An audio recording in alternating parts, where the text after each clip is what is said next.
Praise the lord. హల్లెలూయా. దేవుని వాక్యాన్ని మనం కొద్దిసేపు ధ్యానం చేద్దాం. సమూయేలు మొదటి గ్రంథం 4వ అధ్యాయము. సమూయేలు మొదటి గ్రంథం 4వ అధ్యాయము.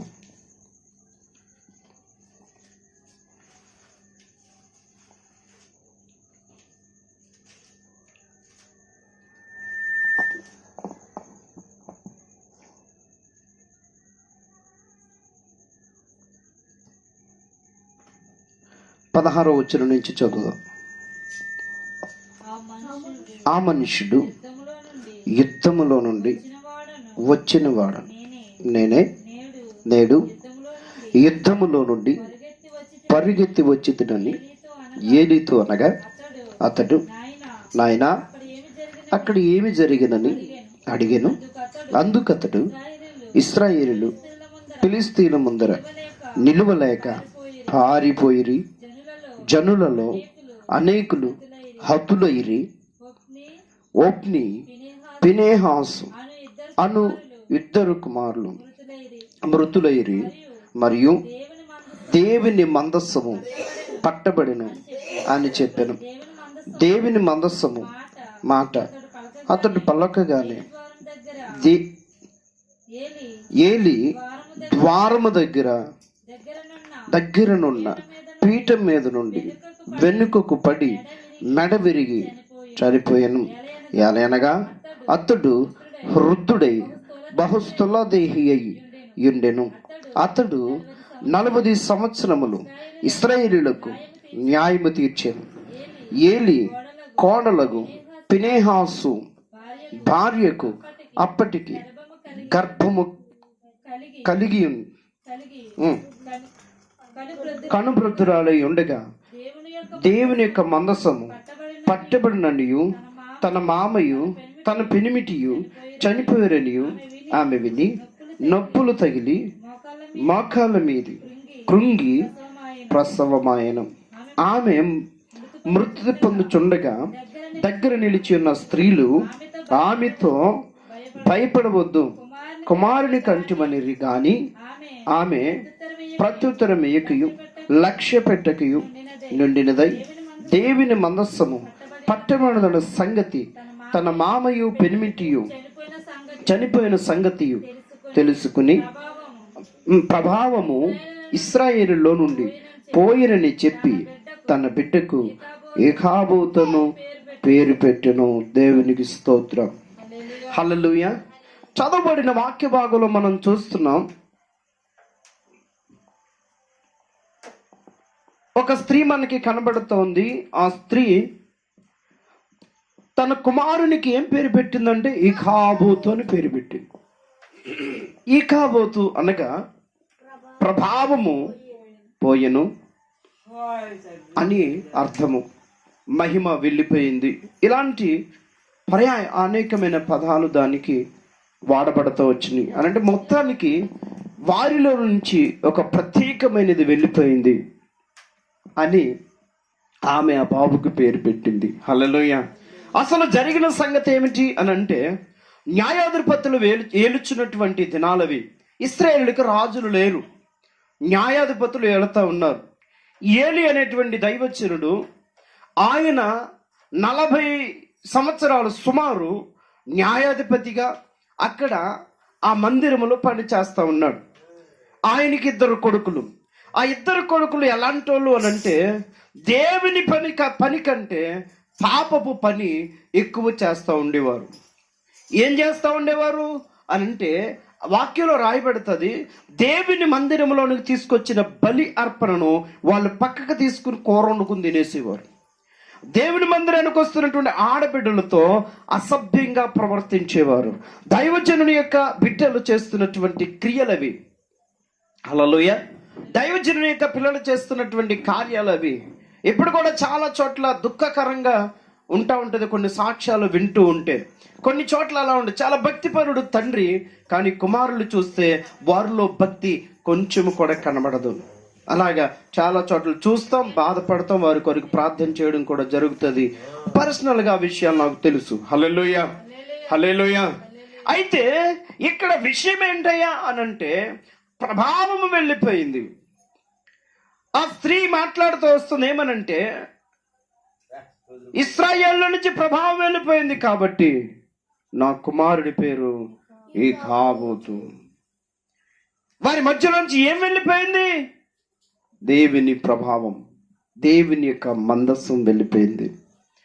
మందస్సము మోషే ద్వారా దేవుడు ఆజ్ఞ పొందిన మోషే బసలేలు ద్వారా తయారు చేయబడింది. తుమ్మకర్రతో చేసి దానికి బంగారపు రేఖను పొదిగినట్లుగా పరిశుద్ధ గ్రంథంలో మనం చూస్తాం. దానిపైన కరుణాపీఠము, ఆ కరుణాపీఠము పైన దానితో ఏకాండంగా చేయబడినటువంటి 2 కెరూబులు, బంగారపు కెరూబులు రెక్కలు విప్పినట్లుగా ఉన్నటువంటివి మనము అక్కడ చూస్తాం. హల్లెలూయా, హల్లెలూయా.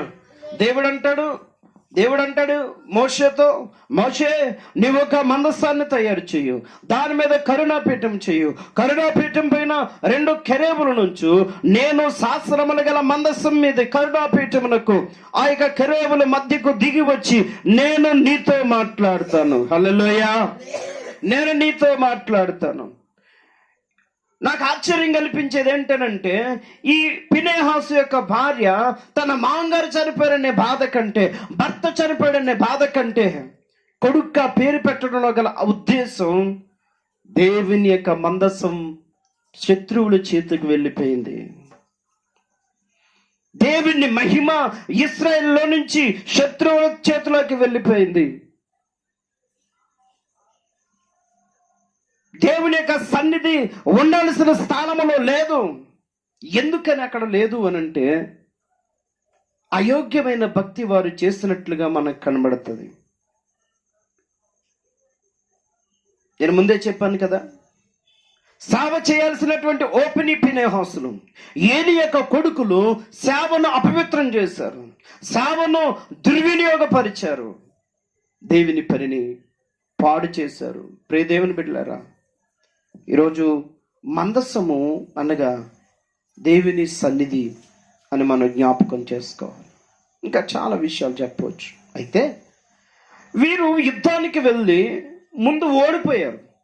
ఓడిపోయి పరిగెట్టిపోయి ఇంటికి వచ్చేసి అందరూ కలిసి ఆలోచన చేసుకుని రే మన మందస్సాన్ని, దేవుని మందస్సాన్ని మనం పట్టుకెళ్తే మనకు విజయం వస్తుందిరా అని చెప్పుకుని మందస్సాన్ని తీసుకెళ్ళి ఎక్కడ పెట్టారు?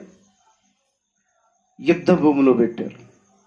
ఈ సంగతి నాకు ఎలా అనిపిస్తుంది అంటే, ఏ రోజు ప్రార్థన ముఖం ఎరగనోడు, ప్రార్థన అంటే క్రమశిక్షణ లేనోడు, ప్రార్థన అంటే ఏమాత్రమో భయభక్తులు లేనోడు ఆ రోజు కనుక ఒంట్లో బాగోపోతే అమ్మ బైబిల్ తలకడెట్టే అన్నట్టు ఉంటుంది. హల్లెలూయా, అర్థమైందా? బైబిల్ తలకడెడితే రోగం తగ్గుతుందా? మీకు ఇంకా అర్థమయ్యేలా చెప్తాను. డాక్టర్ ఇచ్చిన టాబ్లెట్లు, రాసిచ్చిన టాబ్లెట్లు కానీ, టానిక్ కానీ, ఇంజక్షన్ కానీ మన శరీరంలోనికి వెళితేనే మన రోగం పోతుంది. హల్లెలూయా, అవునా కాదా? అలాగే బైబిల్ తలకాడుంటే లేకపోతే ఇంకోటో చేస్తే దేవుని కార్యాలు చూడలేం. కానీ దేవుని వాక్యము మనలో ఉండి దేవుని వాక్య ప్రకారముగా అనుసరించి నడిస్తే మనం దేవుని కార్యాలు చూస్తాం. హల్లెలూయా, హల్లెలూయా. దేవుని ప్రభావం, ఆ మందు ప్రభావం నీలో పని చేయాలంటే, ఆ మెడిసిన్ నీలో పని చేస్తుంది అంటే ఎలా పని చేస్తుంది? అది నీలోనికి వెళ్ళాలి. అది ఇంజెక్షన్ ద్వారానో, టానిక్ ద్వారానో, టాబ్లెట్ ద్వారానో మనలోకి వెళ్ళాలి. అలాగే వాక్యం కూడా మనలోనికి వెళ్ళాలి. వాక్యం కూడా మనలో పని చేయాలి. వాక్యానుసారమైనటువంటి బ్రతుకు మనం కలిగి ఉండాలి. హల్లెలూయా, ప్రైజ్ ది లార్డ్. హల్లెలూయా. అర్థమవుతుందా? వీళ్ళు చేసిన పని కూడా అంతే. ఏ రోజు దేవుణ్ణి గౌరవించలేదు, దేవుని యొక్క సేవ విషయంలో బాధ్యత లేదు, దేవుని పరిశుద్ధ సన్నిధిని పరిశుద్ధంగా మీరు ఆచరించలేదు. కాకపోతే యుద్ధం వస్తే ఓడిపోయామని, గెలుస్తామని తీసుకెళ్ళి ఎక్కడ పెట్టుకున్నారు? మందసాన్ని యుద్ధ భూమిలో పెట్టారు. కొంతమంది ఇంకా ఏం చేస్తారో తెలుసా? చాటకల్లో వస్తున్నాయేమో, బైబిల్ తలకాడెట్టుకుంటే రావు, తలకాడెట్టుకున్నా వస్తాయి. హల్లెలూయా. ఇప్పుడు రావో తెలుసా? యేసయ్య అంటాడు, బైబిల్లో రాయబడుతుంది ఏమనంటే, దేవునికి లోబడి ఉండి అపవాదిని ఎదిరించుడి, వారు మీ అద్ద నుంచి పారిపోవును. హల్లెలూయా. దేవునికి లోబడి ఉంటే, దేవునికి లోబడిన వ్యక్తి అపవాదిని ఎదిరిస్తే వాడు పారిపోతాడు. అంతేగాని బైబిల్ తలకడెట్టుకుంటేనో బైబిల్ ఒళ్ళో పెట్టుకుంటేనో కాదు. వీరు చేసిన సోద్యమ నాకు అలాగే కనబడుతుంది. వీరు ఏమాత్రమో దేవుని గౌరవించిన వారు కాదు, దేవుని ఆజ్ఞలు పాటించిన వారు కాదు, దేవుని పరిశుద్ధమైన సన్నిధిని, పవిత్రమైన సన్నిధిని వీరెంత మాత్రమో గౌరవించిన వారు కాదు. కానీ యుద్ధ భూమిలో ఒక మందసాన్ని తీసుకెళ్లారు. నేను మరొకటి ఏమంటాను తెలుసా, మందసం ఉండాల్సిన చోటులోనే ఉండాలి. అక్కడ దైవజనులు ప్రతిష్ఠించి దాన్ని అక్కడ ఉంచుతారు, ప్రత్యేకమైన స్థలంలో ఉంచుతారు. అలాంటిది ఇష్టానుసారంగా ఎక్కడికో తీసుకెళ్తే దేవుని కోపం రాదంటారా? హల్లెలూయా. అయితే యుద్ధం జరిగింది. యుద్ధంలో మరలా వీళ్ళు చిత్తుగా ఓడిపోయారు. చాలా మందిని చంపేశారు ఫిలిష్తీయులు. చంపేయడం మాత్రమే కాదు, ఈ మందసాన్ని తీసుకెళ్ళి వాళ్ళ గుడిలో పెట్టుకున్నారు. నేను చాలాసార్లు మందసము దాగోను గుడిలో పెట్టబడిన మాటలు మీకు చెప్పాను, గుర్తుండే ఉండొచ్చు. హల్లెలూయా, హల్లెలూయా, హల్లెలూయా. ఈ విషయం తెలుసుకున్నటువంటి ఆ స్త్రీ, ఈ విషయం అర్థమైన స్త్రీ ఏమని పేరు పెడుతుంది కొడుక్కి? ఇంతకుముందు మీతో చెప్పాను, ఇశ్రాయేలీలు శిక్ష విషయానికి తగ్గట్టుగా పేర్లు పెట్టుకుంటారు. ఆ ప్రాంతానికి జరిగినటువంటి సన్నివేశాన్ని బట్టి ఆ ప్రాంతానికి పేరు పెడతారు. హల్లెలూయా. అలాగా చాలా ఉంటాయి. హాగరు కూడా పేరు పెడుతుంది కదా. ఆమె అరణ్యంలోనికి వెళ్ళిపోయి కొడుకు చచ్చిపోయేలాగా ఉన్నాడు, దూరం వెళ్ళిపోతే దేవుడు మాట్లాడి నీళ్లను చూపించి బాబుకు పట్టించిన తర్వాత నువ్వు చూచుచున్న దేవుడు వయ్యా అని పేరు పెడుతుంది. బైబిల్లో చాలా సందర్భాలు మనకు అలా కనబడతాయి. షారా ఇస్సాకుని కని, నేను ముసలదాన్ని కొడుకుని కన్నానని, మీకు అర్థమయ్యేలా చెప్తున్నాను, నేను ముసలామని కొడుకుని కన్నానని నా గురించి విన్న వాళ్ళందరూ నవ్వుతారు. అందుకే నా కొడుకు పేరు ఇస్సాకు. ఇస్సాకు అనగా నవ్వు గలవాడు, నవ్వించేవాడు. సందర్భానికి తగ్గట్టుగా పేర్లు పెట్టుకుంటారు. ఇక ఇది కూడా జరిగింది. ఆమె భర్త పోయాడనే బాధ కంటే, మామగారు చనిపోయాడనే బాధ కంటే దేవుని మందసము పోయిందని ఆమె బాధ ఎక్కువగా కలిగి తన కొడుకు ఏమని పేరు పెడుతుంది? ఈకాబోతు. మహిమ వెళ్ళిపోయింది, ప్రభావం వెళ్ళిపోయింది. ఈ రోజున అలాంటి స్త్రీలు ఎంతమంది ఉన్నారు? దేవుని సన్నిధిని కోరుకునే స్త్రీలు ఉన్నారా? దేవునికి ప్రభావాన్ని కోరుకునే స్త్రీలు ఉన్నారా? కుటుంబంలో స్త్రీలు మాత్రమే కాదు, సంఘమనే వధువు కూడా దేవుని కోరుకుంటా ఉంది. హల్లెలూయా. ఆశీర్వాదాలు వెంబడి పరిగెడుతున్నాం. ఇవ్వనని దేవుడు చెప్పలేదు. ఆశీర్వాదానికి వారసులకు మీరు పిలువబడి తిరిగి అని వాక్యం చెప్తుంది. అదే బైబిల్లో ఎవరు రాయబడిందో తెలుసా? మరొక చోట, ఈ జీవిత కాలం మట్టుకే క్రీస్తునందు విశ్వాసం ఉంచిన వారు వైతమా మనుషులందరికంటే దౌర్భాగ్యుల మగుదము. హల్లెలూయా. మీకు అర్థమైంది రెండు మాటలు. దేవుడు ఆశీర్వదిస్తాడు, ఆశీర్వాదం ఇవ్వనని ఆయన చెప్పలేదు. అలాగే ఆశీర్వాదం కొరకే నువ్వు దేవుడి దగ్గరకు వస్తే మనుషులందరికంటే దౌర్భాగ్యం అని బైబిల్ చెప్తా ఉంది. నేడు సంఘం లేదా నేటి ప్రజలు దేని కొరకు పరుగులెత్తుతా ఉన్నారు? ఈ స్త్రీ యొక్క మాట, స్త్రీ ఆ పేరు పెట్టడం నాకు చాలా ఆశ్చర్యాన్ని కలిగజేసింది. తన బిడ్డను తనను చూసుకోవడానికి భర్త లేడని బాధ లేదు. బాధ ఉండొచ్చు, లేదని పూర్తిగా మనం చెప్పలేం. కానీ ఆ పేరు పెట్టడం గల వెనుక గొప్ప భావం. హల్లెలూయా, హల్లెలూయా. ఎందుకని అలా పెట్టిందో, అసలు మందసానికి వారికి ఉన్నటువంటి సంబంధం ఒక 4 మాటలు మనం చూద్దాం రండి. నిర్గమకాండము 25వ అధ్యాయం 22వ వచనం. నిర్గమకాండం 25:22 వచనం. అక్కడ నేను నిన్ను కలుసుకొని కరుణాపీఠము మీద నుండి శాసనములు గల మందసం మీద నుండి 2 కెరూబుల మధ్య నుండి నేను ఇశ్రాయేలీయుల నిమిత్తము మీకు ఆజ్ఞాపించు సమస్తమును నీకు తెలియచెప్పెదను. దేవునికి స్తోత్రం. హల్లెలూయా. మోషేతో దేవుడు చెప్తున్నాడు, ఇదిగో కరుణాపీఠం మీద నుండి శాసనములు గల మందసము మీద నుండి 2 కెరూబుల మధ్య నుండి నేను మీకు ఆజ్ఞాపించవలసిన సమస్తము నీకు తెలియజేస్తాను అని మోషేతో మాట్లాడుతున్నాడు. దేవునికి స్తోత్రం. మందసము ఇశ్రాయేలీయులకు దేవుని కలుసుకునే స్థలము. దేవునికి స్తోత్రం. దేవుని కలుసుకునే స్థలము.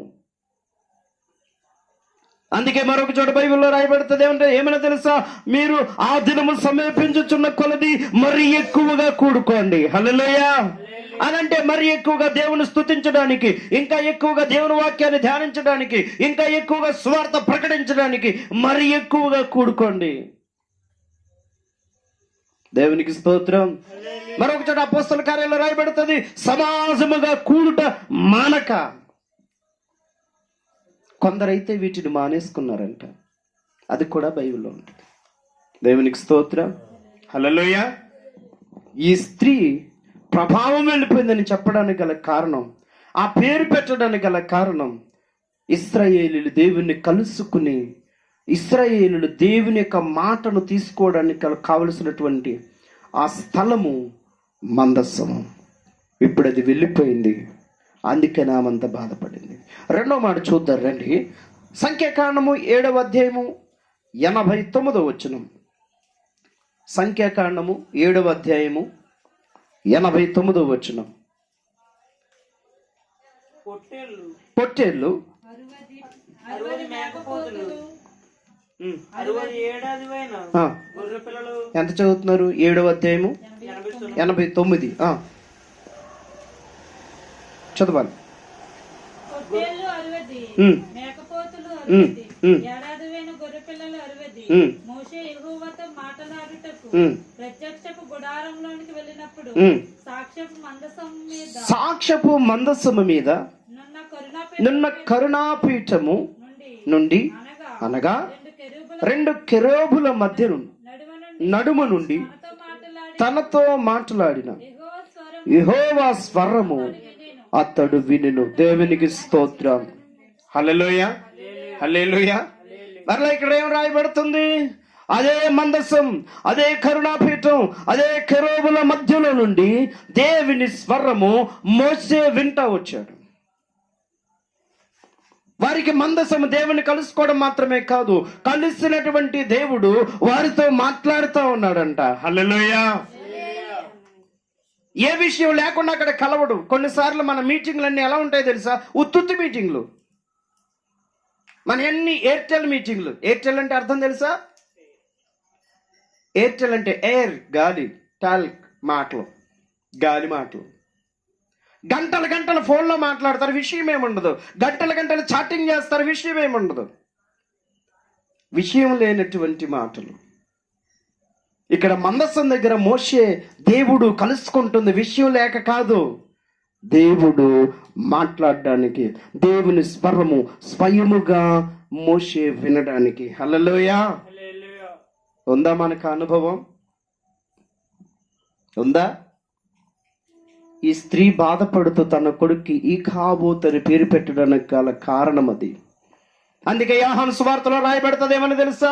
నా గొర్రెలు నా స్వరము వినును. హల్లెలూయా. ఇప్పుడు దేవుని స్వరాన్ని వినే వాళ్ళు ఎవరున్నారు?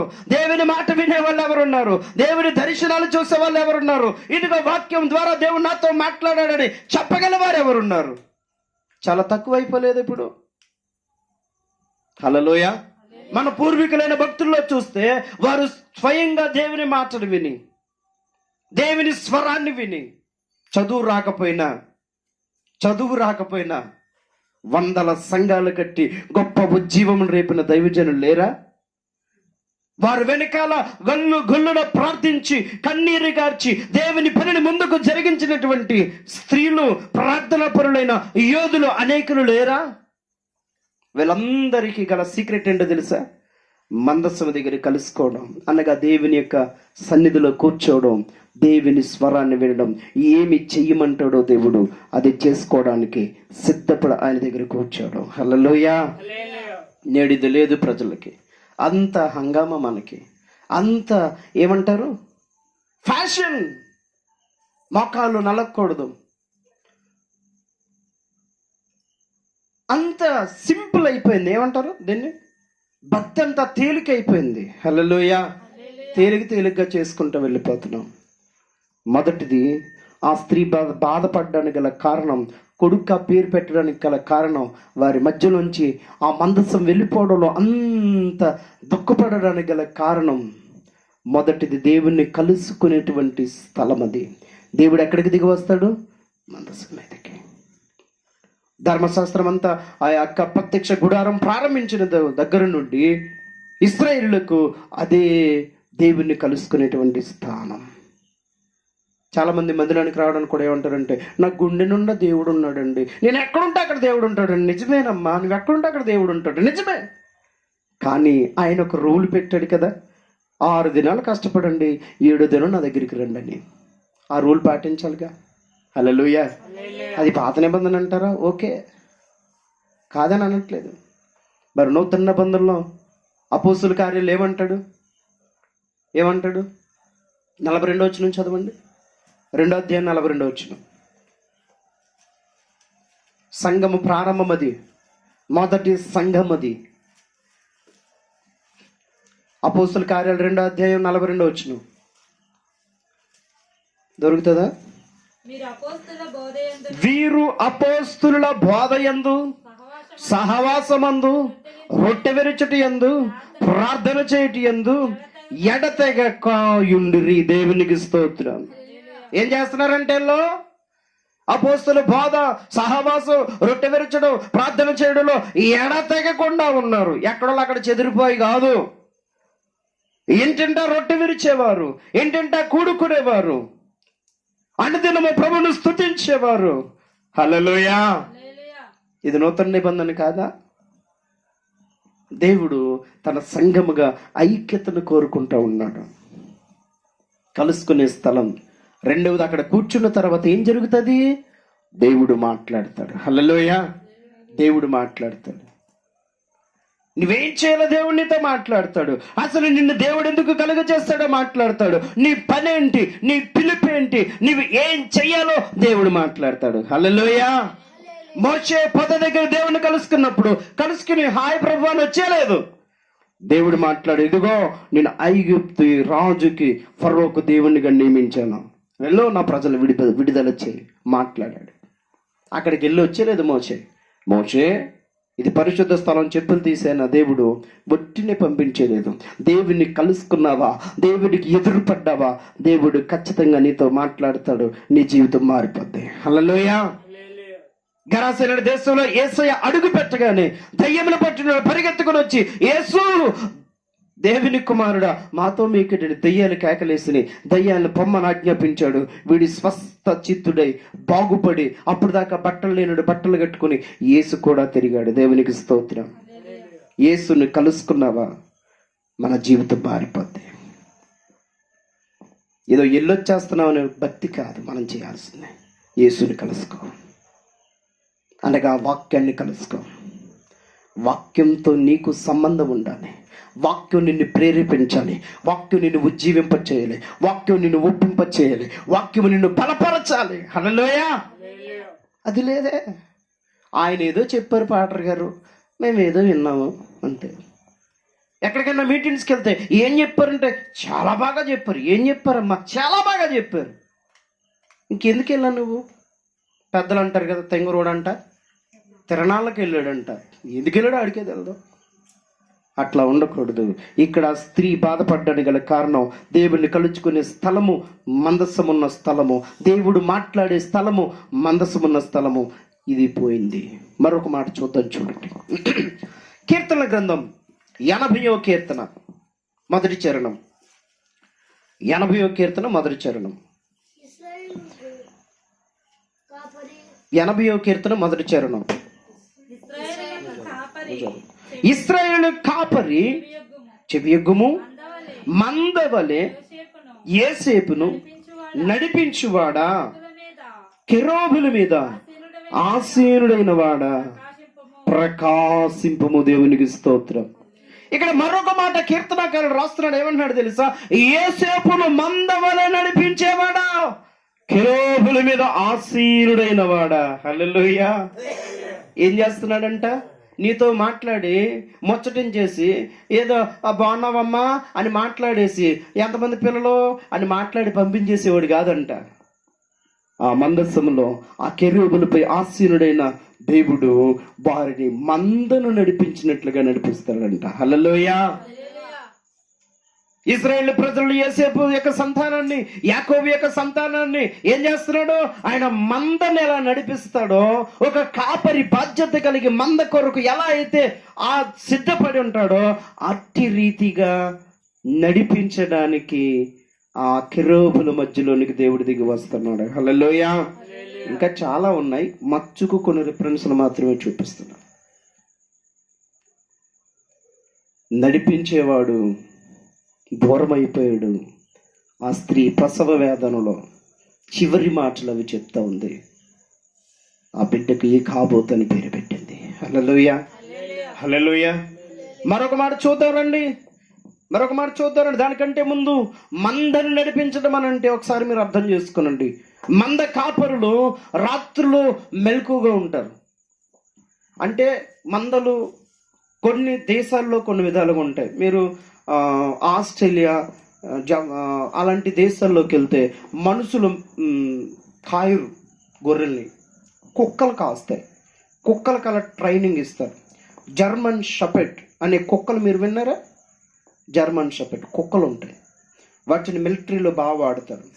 వాటిని ఎందుకు బాగా పాపులర్ అయినాయి అంటే ఆ జర్మన్ షెపర్డ్ అనేటువంటి కుక్కల్ని గొర్రెల్ని కాయడానికి బాగా ట్రైన్ చేస్తున్నారు. ఆ తర్వాత వాటి పేరు బాగా పెరిగి ఆ గుణ లక్షణాలను బట్టి చాలా చోట్ల వాడుతున్నారు. అవి ఏం చేస్తాయంటే ఆ గొర్రెలు ఎక్కడి వరకు వెళ్ళాలో అక్కడ వరకు అవి మనం ఎలా అయితే వాటిని ఇలా అటు తిప్పి ఇటు తిప్పుతాం అలా తిప్పగలవు. మన ఇండియాలో అయితే బైబిల్ నేను అంటాను, మన ఇండియా పద్ధతి ప్రకారంగా గొర్రెల కాపరి గురించి వర్ణించబడింది. మీరు ఎప్పుడైనా గమనించండి, గొర్రెల కాపరి వెనకాల ఉంటే గొర్రెలు ముందుకు సాగవు, సరైన మార్గంలో వెళ్ళవు, ఎటు వెళ్తే అటు వెళ్ళిపోతాయి. కానీ వాళ్ళు అందుకే గొర్రెల కాపర్లు ఏం చేస్తారు తెలుసా? ముందు ఒక ఆయన నడుస్తాడు ఇటు వెళ్ళాలట్టు, మిగతా వాళ్ళు వెనకాల ఉన్న వాటిని ప్రొటెక్ట్ చేసుకుంటూ వెళ్తారు. అటు వెళ్ళిందాన్ని ఇటు వెళ్ళిందాన్ని చెదిరిపోయేదాన్ని ఇట్లో సమకూర్చుకుంటూ వెళ్తాను. హల్లెలూయా. మన దేవుడు మనకి ఇరుపక్కల ముందు వెనుక కుడి ఎడమల కాపుదలగా ఉండి నడిపించే దేవుడు. హల్లెలూయా. అందుకే ఇశ్రాయేలు అరణ్య ప్రయాణములో దేవుడు రాత్రి మేఘ అగ్నిస్తంభముగా, పగలు మేఘస్తంభముగా ఉండేవాడు. ఐగుప్తు సేనకు మధ్యలో నిలవబడింది దేవుని సన్నిధి, దేవుని దూత. హల్లెలూయా. అర్థమవుతుందా? మందవలి మనం నడిపించడం అని అంటే అది అర్థం. అలా నడిపించేవాడు ఇశ్రాయేలులకు దూరం అయిపోయాడు. అది ఆ స్త్రీ బాధ. ఈరోజు నా వాక్యం ఏంటంటే, నా మాట ఏంటంటే, ఆ స్త్రీ వంటి మనస్సు మనకుందా? ఆ స్త్రీ వంటి బాధ మనకుందా? ఆ స్త్రీలాగా దేవుని సన్నిధిని కోరుకుంటున్నామా? దేవుని యొక్క ప్రసన్నతను కోరుకుంటున్నామా? దేవుని చిత్తమే కావాలని ఆశపడుతున్నామా? లేదే మన ఇష్టాయిలాసాలు, మన కోరికలు, మన ఆలోచనలు, మన బాధలు, మన తిప్పలు తప్ప దేవుని చిత్తమును చూసేవారు ఉన్నారా?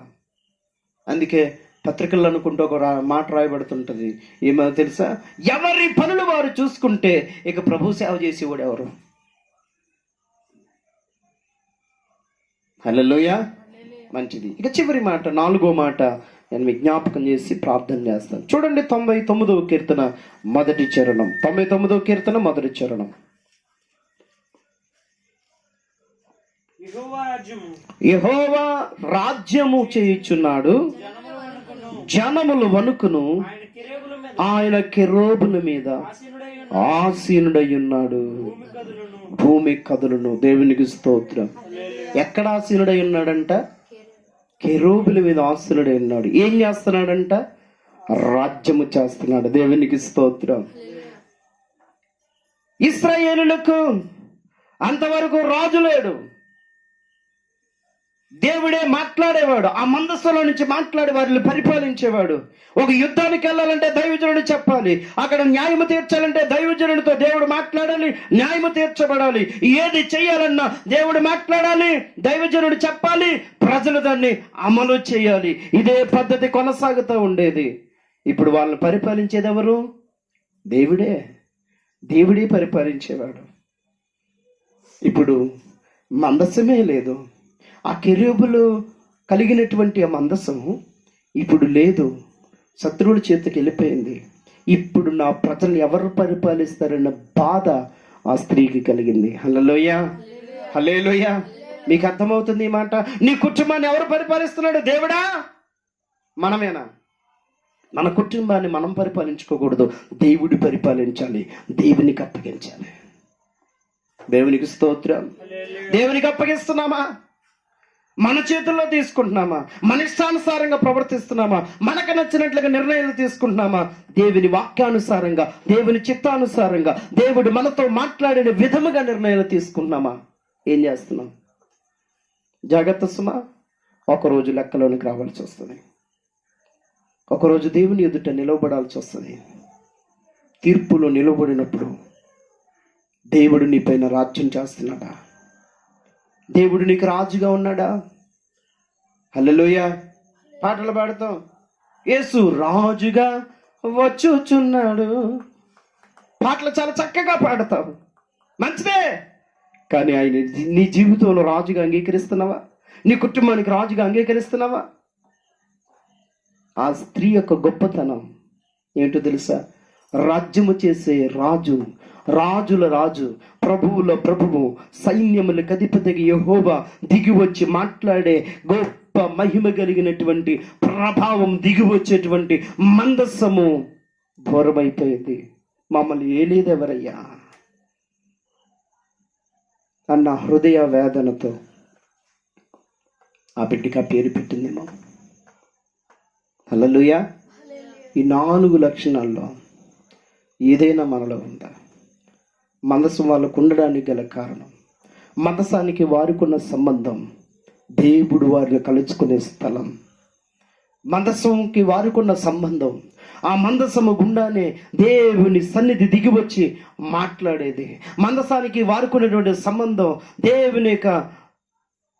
దేవుడు ఆ మందసం మీద నుండి మాట్లాడి వారిని ఒక మందను నడిపినట్టుగా నడిపించేవాడు. మందసానికి వారుకున్న సంబంధం, దేవుని యొక్క సన్నిధి ఆ మందసం మీద దిగి వచ్చి వీరిని పరిపాలన చేసేది. హల్లెలూయా. ఏ స్థితిలో మనం ఉన్నాం?